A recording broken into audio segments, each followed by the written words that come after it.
In the spring of 1972, in eastern Iowa, the land looked like a promise. Everyone believed they understood. Corn rows stretched across 240 acres in perfect green lines, as predictable as sunrise and as unquestioned as gravity. Farmers in Cedar County measured success in bushels per acre, in the hum of combines, in the rising and falling numbers printed in the weekly grain report. That year, corn sold for just over $1.20 per bushel, and every man within 50 miles believed the same thing: plant more, harvest more, survive another winter. The soil itself had a rhythm, a silent agreement between man and season. Spring meant planting, summer meant watching the sky, fall meant harvest, winter meant waiting. It was a cycle so complete that no one thought to challenge it, except one man who stood at the edge of his field, holding a rusty walnut in his palm like it was a secret the land had been whispering for years. His name was Daniel Harper, a third-generation farmer with 240 acres, inherited 2 aging tractors, and a John Deere 4220 that coughed more than it roared. That spring had been wet, too wet. Rain came in long, stubborn sheets, delaying planting by nearly 3 weeks. Neighbors complained at the co-op, watching futures prices inch upward while their fields stayed muddy and silent. Daniel listened, but his eyes kept drifting toward the tree line at the edge of his property, where a handful of old black walnut trees stood like forgotten sentinels. His father had once told him those trees were worth more standing than any crop in the field, but no one had taken that seriously. Trees were for shade, maybe for fence posts, not for profit. Corn was king. Corn paid the bills. Corn was certainty, or at least that's what everyone said. That spring, diesel cost $0.36 per gallon. Fertilizer prices were creeping up, and the bank had started asking tighter questions about operating loans. Still, the answer from every direction remained the same: plant more corn, push harder, expand if you can. Daniel had done the math over the winter, scribbling numbers in a notebook beside the kitchen stove. Seed cost, fertilizer, fuel, equipment repairs. At 240 acres, even a good yield of 120 bushels per acre barely left breathing room after expenses. One bad season, one storm at the wrong time, and the margin disappeared like mist over a field at dawn. He knew that, everyone knew that, but knowing something and acting on it were two different things entirely. That rusted walnut in his hand came from a tree older than his grandfather. He turned it over, feeling its rough shell, thinking about time in a way farmers rarely allowed themselves to. Corn grew fast. Corn paid quickly. Trees took decades. No one planted trees for themselves. They planted them for someone they would never meet. It was a strange kind of faith, almost foolish. And yet, the numbers he had quietly researched told a different story. Mature black walnut timber could sell for thousands of dollars per tree, not per acre tree. The idea sat in his mind like a stone dropped into still water, sending out ripples he couldn't ignore. That morning, instead of preparing the planter, Daniel walked the length of his southern field, 80 acres of rich, dark soil that had produced corn for as long as anyone could remember. The ground was soft under his boots, the kind of soil that promised a good yield if treated the usual way. But he wasn't thinking about yield anymore. He was thinking about time, about value, about what the land might become, instead of what it had always been. The wind carried the smell of wet earth and distant diesel engines from neighboring farms already preparing to plant. Everything around him whispered the same instruction. Follow the pattern. Don't question it. Keep going. He stopped at the edge of the field and looked out across the open acres, then back at the old walnut trees behind him. In his hand, the rusty walnut felt heavier than it should have, like it carried the weight of a decision that could cost him everything, or change his life entirely. If he planted corn, no one would question him. If he planted trees, everyone would. And not just question him, they would laugh. Because in 1972, in eastern Iowa, no one turned productive corn land into a forest on purpose. No one chose decades of waiting over a season of certainty. No one bet their livelihood on something that wouldn't pay back until long after the bank stopped calling. Daniel knew all of that. He also knew something else, something quieter but harder to ignore. The system everyone trusted wasn't as stable as it looked. Costs were rising. Margins were thinning, and the promise of more next year felt more fragile with each passing season. He closed his hand around the walnut, pressing it into his palm until the rough edges bit into his skin. Behind him, the old trees stood unmoving, patient in a way crops could never be. Ahead of him, 80 acres of expectation waited for a decision. The question wasn't whether he could plant trees. The question was whether he was willing to become the kind of man who would wait 20 years to be proven right. Daniel didn't tell anyone at first. Not his neighbors, not the man at the co-op, not even his younger brother who helped him during harvest. Instead, he started quietly, almost like he was testing the idea against reality. In late April, while most farmers were calibrating planters for corn spacing at 30 inches, Daniel drove his old pickup 40 miles south to a small nursery that specialized in hardwood saplings. The owner, an older man named Frank Willis, raised an eyebrow when Daniel asked for 2,000 black walnut seedlings. Each one stood no taller than his knee, thin as a pencil, roots wrapped in damp burlap. They cost $1.10 a piece. Daniel paid in cash, $2,200, nearly all he had set aside for seed corn on that 80-acre section. Frank didn't ask many questions, but he did say one thing before loading the last bundle into the truck. "You won't live long enough to enjoy most of these." Daniel nodded. He had already thought about that. Back home, the work began in a way no one else around him recognized as farming. Instead of firing up the John Deere Fortune 20 to pull a planter, he hooked up a simple auger attachment and began drilling holes across the field. The spacing mattered. He had calculated it carefully during the winter. 25 feet between rows, 25 feet between trees. That meant roughly 70 trees per acre. Across 80 acres, just over 5,600 trees, if fully planted, though he started with fewer, knowing some would fail. The pattern looked sparse compared to corn, almost empty. Anyone driving by would see wasted land, unused potential. Daniel saw something else entirely. Each hole was a future ledger entry, a long-term investment measured not in months but in decades. He worked alone for the first week, planting from sunrise until the light thinned into evening. The soil, still heavy from spring rain, clung to his boots and tools. He pressed each sapling into place, careful with the roots firming the earth around it with both hands. There was no machinery for this part, no shortcut. It was slow, repetitive, almost meditative. By the time the first 500 trees were in the ground, word had started to spread. It always did in small farming towns. Someone had seen his truck loaded with saplings. Someone else had noticed his planter sitting idle. By the second week, the questions began. At first, they came disguised as curiosity. "Trying something new this year, Dan?" But curiosity in those parts had a short half-life. It quickly turned into something sharper. At the co-op, where farmers gathered every Saturday morning, the tone shifted. One man laughed openly when Daniel mentioned he was planting trees. Another asked if he had lost his operating loan. A third shook his head and said, "You can't eat trees, son." The room filled with quiet chuckles, the kind that carried more weight than loud laughter. Daniel didn't argue. He didn't explain his numbers or his projections. He simply listened, paid for his diesel, and left.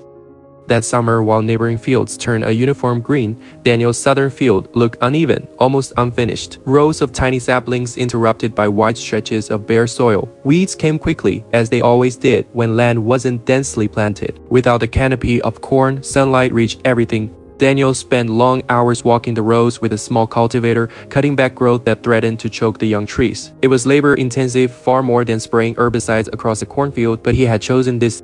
By July, the differences between his farm and the others were impossible to ignore. Cornfields stood shoulder-high, leaves rustling in the wind like a single organism. Daniel's field remained low, quiet, almost vulnerable. Passing trucks slowed down more often now. People looked, some pointed.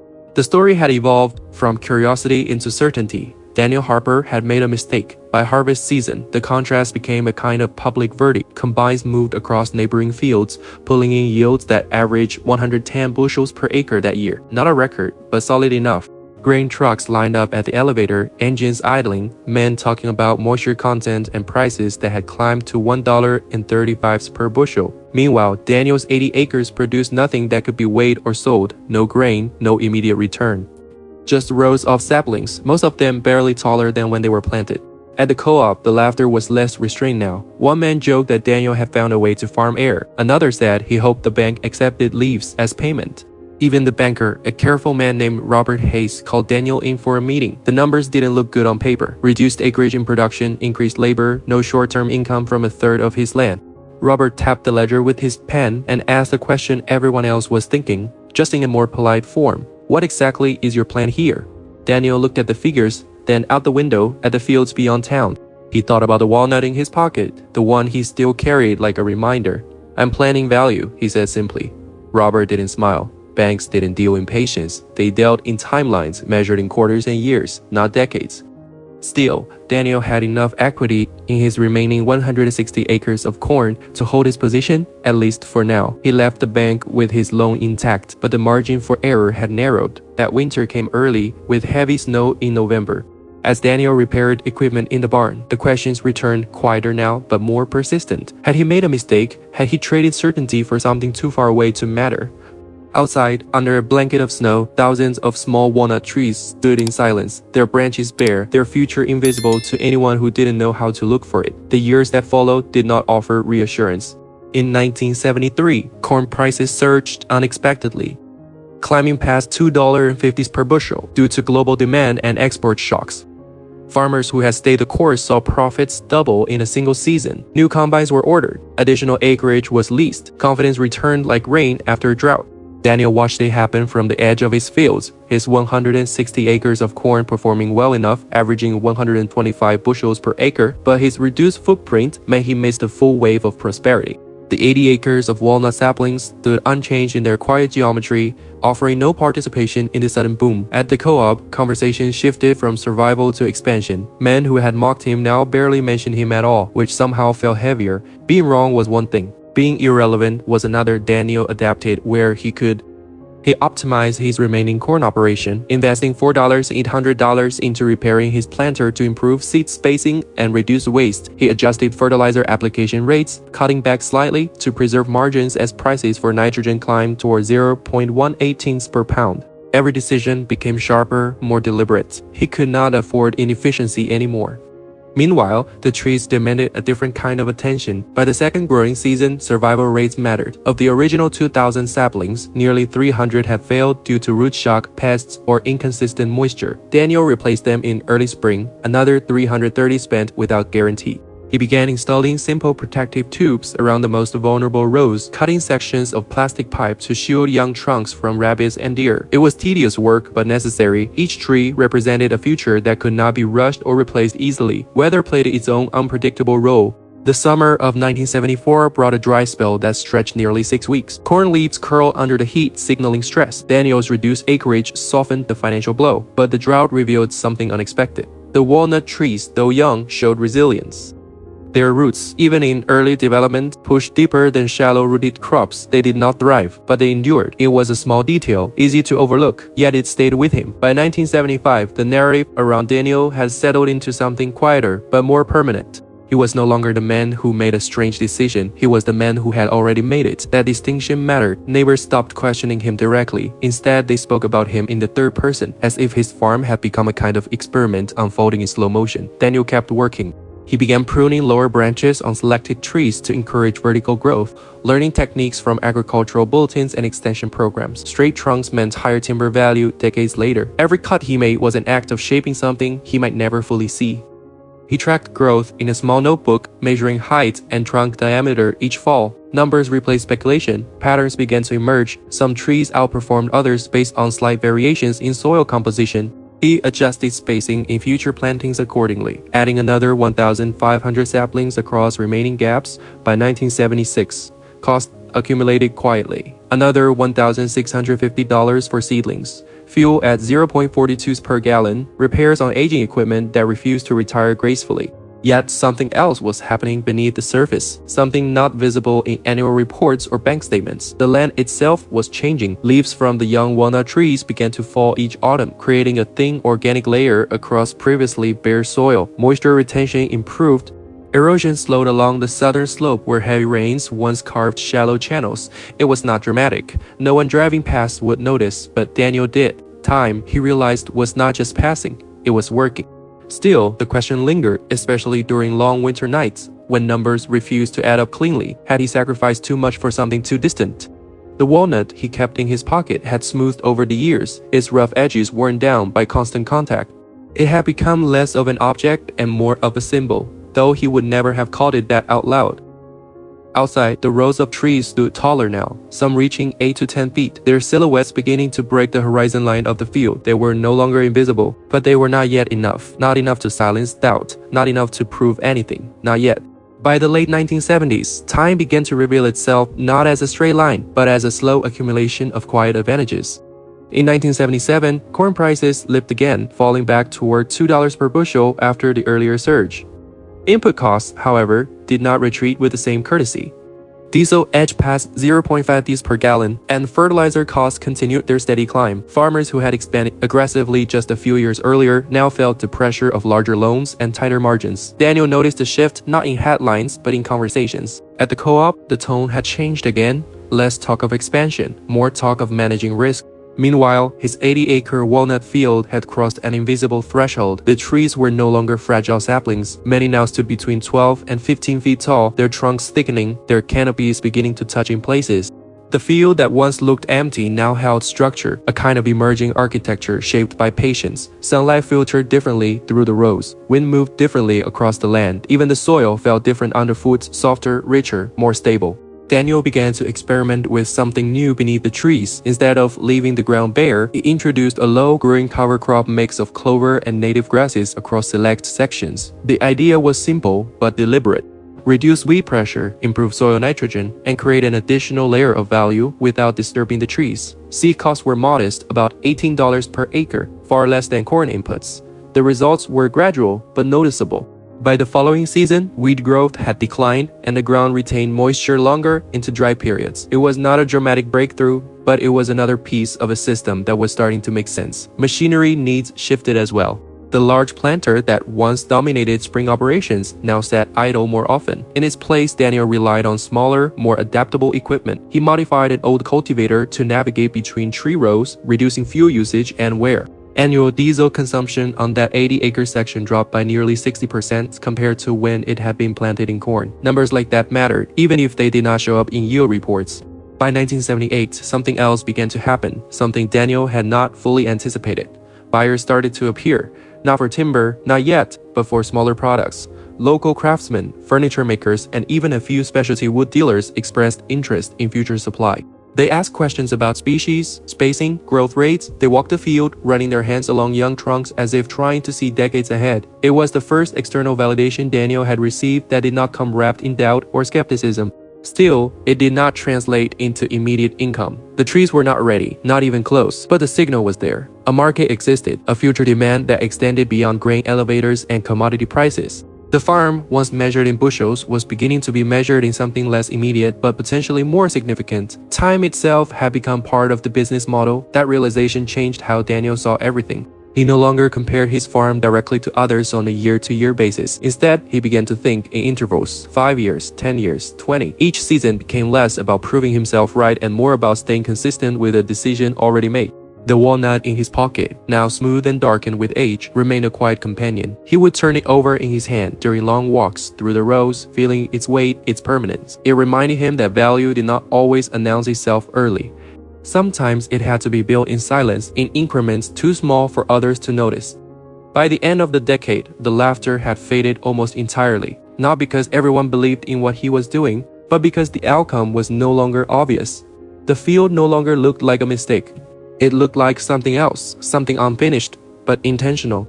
And in farming communities, intention carried its own kind of respect, even if no one said it out loud. The 1980s did not arrive gently. In 1981, interest rates surged past 18%, and the pressure that had been building beneath American agriculture finally surfaced.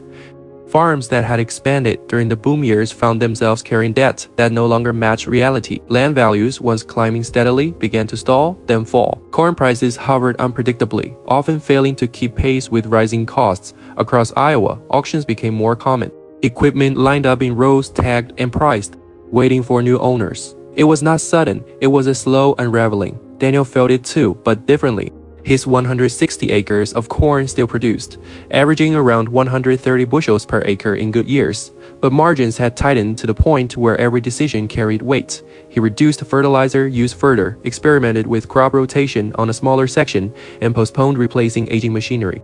The John Deere 4020, now well past its prime, remained in service out of necessity, not preference. Repairs became routine. Parts were salvaged, adapted, reused. On paper, his situation looked similar to many others, but the 80-acre walnut field had quietly shifted into something else entirely. By 1982, the trees had reached heights of 20 to 25 feet. Their trunks, though still years from maturity, had begun to show the straight vertical growth that timber buyers valued. The canopy now cast significant shade, altering the microclimate beneath. Summer temperatures in that section of the farm were noticeably cooler. Moisture held longer after rain. Even during dry spells, the ground resisted cracking. It was not immune to hardship, but it behaved differently. Then came 1983, one of the driest years in recent memory. Rainfall dropped below 60% of normal levels. Corn yields across the county fell sharply, some fields producing less than 90 bushels per acre. Leaves curled and browned early. The stress was visible from the road. Daniel's cornfields suffered as well, though slightly less than some due to his conservative input strategy. But it was the walnut field that revealed something unexpected. The trees did not thrive, but they endured with a steadiness that stood in contrast to the surrounding crops. Their deeper root systems accessed moisture beyond the reach of shallow-rooted plants. Growth slowed, but survival rates remained high.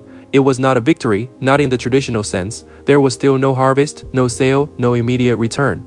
But in a year when others lost ground, Daniel held his position. That mattered. Financially, the strain was real. Lower corn yields meant reduced income. Expenses could not be reduced at the same rate. The bank called again, this time with less patience.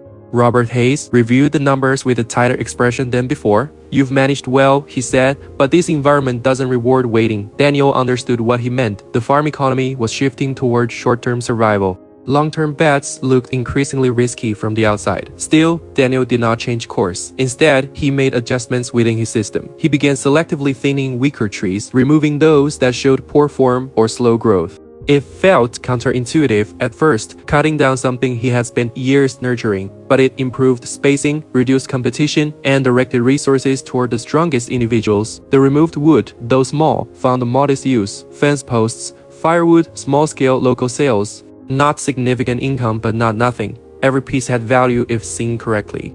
By 1984, the farm crisis had deepened. More auctions, more conversations cut short. At the co-op, the mood was heavy, practical, stripped of earlier confidence. Daniel was no longer the subject of jokes. He was part of the same struggle, just on a different timeline. Yet there was a difference, subtle but growing. His farm was not collapsing. It was bending, adjusting, holding. The walnut trees stood taller each season, their presence no longer a question but a fact.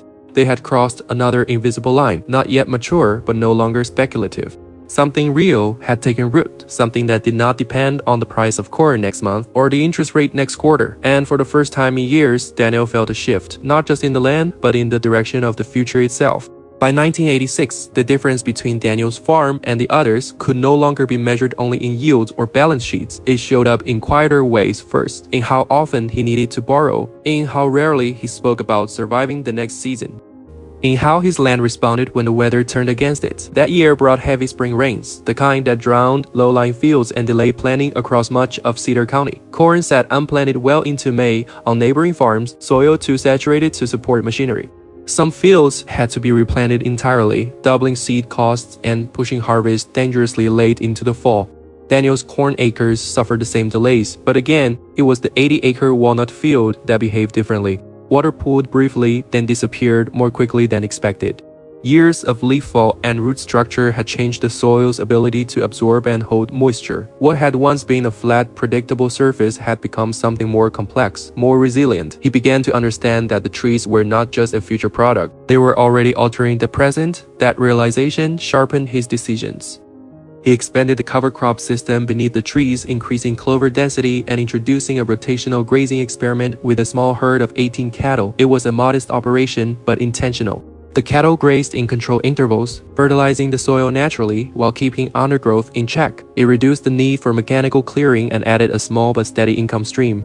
Beef prices hovered around 0.162 per pound that year. Not extraordinary, but enough to matter when combined with reduced input costs. The system was no longer just trees, it was becoming layered, each part supporting the others.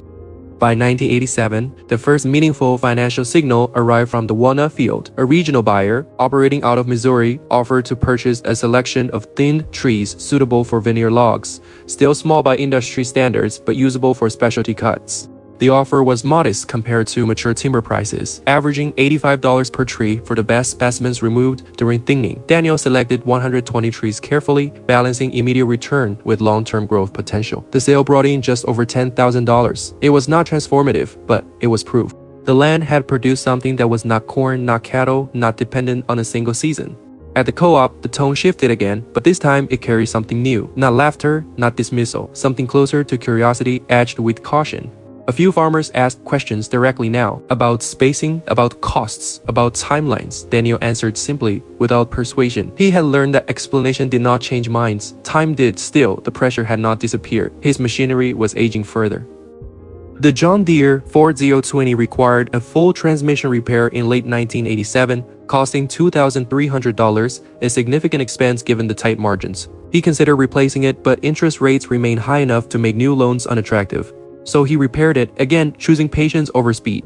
Winter that year came with a deep freeze, temperatures dropping well below zero for extended periods, the kind of cold that tested everything from equipment to endurance. In the walnut field, branches stood bare against the sky, unmoving, waiting. Daniel walked those rows often, boots crunching over frozen ground, the smooth walnuts still in his pocket. It no longer felt like a question. It felt like a record of every decision he had made to stay the course. 15 years had passed since he first planted that field. 15 seasons of doubt, adjustment, and quiet accumulation. The trees were now impossible to ignore, their trunks thick, their height commanding. They had not yet reached their full value, not even close, but they had crossed into something undeniable. They were no longer a gamble. They were an asset, growing whether anyone approved of it or not, and for the first time Daniel began to see not just survival but leverage. Something he had not felt since before that wet spring in 1972, when everything still looked certain on the surface and nothing had yet revealed what it could become.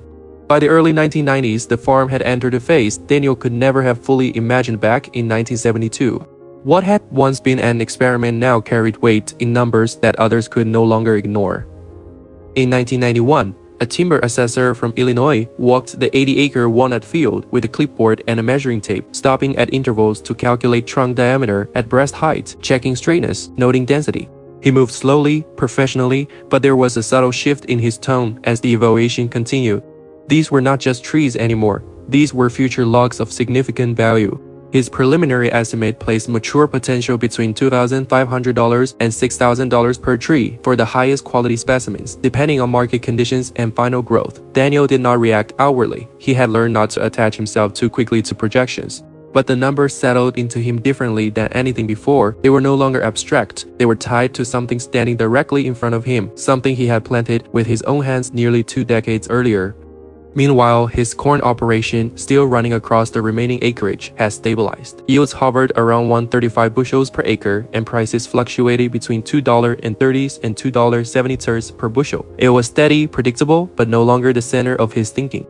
The farm had shifted from a single system into multiple timelines running at once: annual income from corn, seasonal income from cattle, and a long-term reserve growing quietly in wood and soil. In 1992, Daniel made another decision that would have seemed just as strange as his first years earlier. He began selectively harvesting a small number of mature or near-mature walnut trees for high-value veneer sales. This was not clear-cutting, it was surgical, each tree chosen based on form, spacing, and impact on surrounding growth. The first significant sale included 48 trees, each averaging $3 to $100. The total came to over $150,000. It was more money than he had ever made from a single operation in his life, more than multiple seasons of corn combined. The check arrived in a plain envelope, unremarkable in appearance but heavy in implication. Daniel deposited it without ceremony. Then he walked the field, not to celebrate, but to observe what had changed and what had not. The remaining trees stood taller, less crowded, giving more room to expand. The system adjusted just as it always had. News of the sale traveled quickly. This time, it did not arrive at the co-op as rumor or speculation. It arrived as facts, numbers, verified, repeatable. Farmers who had once dismissed the idea now faced something harder to ignore. Not everyone believed they could replicate it. The timeline was still a barrier, but the possibility had been proven. Daniel was no longer an outlier, he was a reference point. By 1993, smaller groups of farmers began experimenting with their own versions of tree integration. Not always walnuts, sometimes oaks, sometimes hybrid species. The scale was smaller, the risk more measured, but the shift had begun. Quietly, without announcement, the definition of what a farm could be had expanded. Daniel continued his process with the same discipline. He did not accelerate harvesting beyond what the land could support. He tracked growth, adjusted spacing, maintained soil health. The cattle operation remained integrated, now expanded to 30 head, rotating through designated sections, revenue streams layered together, each one reducing dependence on the others. Stability, he realized, was not about avoiding risk, it was about distributing it across time. The walnut in his pocket. Now, dark and polished from years of contact, had become something else entirely. It was no longer a question, nor even a reminder. It was a record, a physical piece of the decision that had shaped everything that followed. He would still turn it over in his hand occasionally, but the urgency that once accompanied it had faded. The answer it represented was already visible all around him. And as the decade continued, the farm did not transform dramatically, it did not surge or collapse. It simply continued growing in value in ways that did not require attention every day, every season, every year. The kind of growth that, once established, carried its own momentum. And for the first time, Daniel understood something with complete clarity. He had not just planted trees, he had planted time itself, and time had finally begun to pay him back. By 1995, the farm no longer resembled the one Daniel had inherited, not in structure, not in rhythm, and certainly not in how it created value. What had once been a single-season operation tied tightly to commodity prices had become something layered, patient, and difficult to measure at a glance. The walnut field, now over 2 decades old, stood as a kind of living ledger, rows of tall, straight trunks reaching upward, each one carrying years of accumulated decisions within its grain. Harvesting continued, but always with restraint. That year, Daniel selected another group of 60 trees, each averaging close to $4,100 due to improved diameter and quality. The total approached $250,000. It was no longer surprising, but it was still significant. The income did not arrive all at once like a bumper crop. It came in controlled intervals, chosen rather than forced. That difference changed everything. Across the rest of the farm, the systems held steady. Corn acreage had been reduced further to 120 acres, but efficiency had improved. Averaged 140 bushels per acre, supported by healthier soil and more deliberate input use. Fertilizer costs had stabilized, and diesel, now around 0.85 per gallon, was used more sparingly thanks to reduced heavy machinery reliance. The cattle operation expanded to 40 head, rotated predictably through sections of the walnut field, maintaining undergrowth while contributing natural fertilization. Each part of the farm no longer competed with the others. They supported one another. Weather still mattered, but it no longer dictated survival. A dry season reduced corn yields, but it did not collapse income. A wet spring delayed planting, but it did not erase value. The farm had become less reactive, more stable, anchored by something that did not reset every year. By the late 1990s, visitors began to arrive, not as buyers but as observers. Agricultural students, extension agents, even a few economists interested in long-term land use. They walked the rows, asked questions, took notes. They spoke about diversification, resilience, alternative models. Words that had not existed in Daniel's vocabulary when he first stood in that field in 1972. He answered simply, as he always had. He describes spacing, costs, timelines. He mentioned failures, replacements, adjustments. He did not describe it as innovation. To him, it had always been a decision followed by consistency. The walnut remained in his pocket, though he rarely thought about it anymore. Its surface was smooth now, almost polished, its edges softened by years of movement. It had outlasted the doubt, the questions, the waiting. It had become something quiet and permanent, much like the trees themselves. One afternoon in the fall of 1998, Daniel stood at the same edge of the field where he had once held that walnut for the first time. The land looked different now. Not empty, not uncertain, but structured, deliberate, alive in a way that extended beyond a single season. The trees moved slightly in the wind, their leaves carrying a sound that was slower, deeper than the rustle of corn. It was not better, it was just different. And different, he had learned, was enough. He thought about the years that had passed, the early laughter, the long silence, the slow accumulation of proof. None of it had arrived quickly, none of it had been obvious at the beginning. The payoff, when it came, had not been a single moment. It had been a gradual shift, a series of confirmations spread across time. That, more than anything, was what had made it work. He reached into his pocket and turned the walnut once more, feeling its familiar weight. Then he looked out across the rows of trees that now defined his farm and understood something that no number or ledger could fully capture. Farming was not just about producing crops, it was about choosing a timeline. Most people chose the shortest one available because it felt safer, more certain. But certainty, he had learned, was often just a pattern repeated until it stopped working. What he had chosen instead was something harder to see at the beginning. A longer path, one that required ignoring noise, absorbing doubt, and trusting that time, if given the right conditions, could become an ally instead of an obstacle. The land had not changed its nature. It had simply revealed more of what it could do when given the space to become something else. And that was the part no one had laughed about in the end. Not the trees, not the money, but the patience it had taken to let them grow. In the final years of the decade, as the calendar edged toward 1999, Daniel's farm had become something that could not be easily categorized. It was no longer just a farm in the traditional sense, nor was it a forest in the conventional meaning of the word. It existed somewhere in between, a place where time had been stretched and layered until it created its own kind of logic. By then, the walnut trees had reached heights of 40 to 60 feet in many sections, their trunks thick, straight, and valuable in ways that no annual crop could match. Selective harvesting continued with discipline.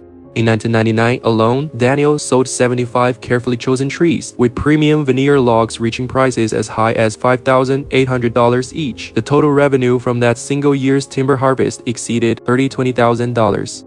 Combined with steady income from 110 acres of corn, now averaging 145 bushels per acre at approximately $2.50 per bushel, and the cattle operation maintaining 45 head, the farm no longer depended on any single outcome to survive. It had crossed into something rarer. It had options. What surprised Daniel most was not the money, though the numbers were undeniable. It was the way the land behaved after so many years of patient pressure. Soil that once required constant correction now maintained itself with minimal intervention. Water moved through the property with balance instead of force. Wind no longer swept across open acres unchecked but was filtered, softened by rows of trees that had become part of the landscape structure. Even wildlife had returned in greater numbers, small signs of a system that had grown more complete over time. One winter evening, as snow settled quietly across the farm, Daniel sat at the same kitchen table where he had once calculated seed cost and fuel expenses by the dim light of a single bulb. The notebook from those early years still existed, worn at the edges, filled with numbers that once felt urgent. He opened it again, flipping through pages of careful calculations, projections, doubts written in the margins. They seemed smaller now, not because they had been wrong, but because they had only captured a fraction of what the land was capable of becoming. He reached into his pocket, as he had done thousands of times before, and pulled out the walnut. It rested in his hand, smooth, dark, unchanged in its essence despite the years that had passed. He turned it slowly, then placed it on the table in front of him. For the first time, he did not put it back in his pocket. It had served its purpose. It had carried the question long enough. Outside, beyond the window, the rows of walnut trees stood silent under the weight of snow, their branches bare but full of stored time, of decisions made years before that continued to shape the present. Daniel understood then that the real outcome of his choice had never been just financial. The money had come, yes, in ways that exceeded anything he had originally imagined, but the deeper result was something less visible and more lasting. He had changed the way he related to time itself. Most farmers he had known measured their lives in seasons, planting, growing, harvesting, repeating.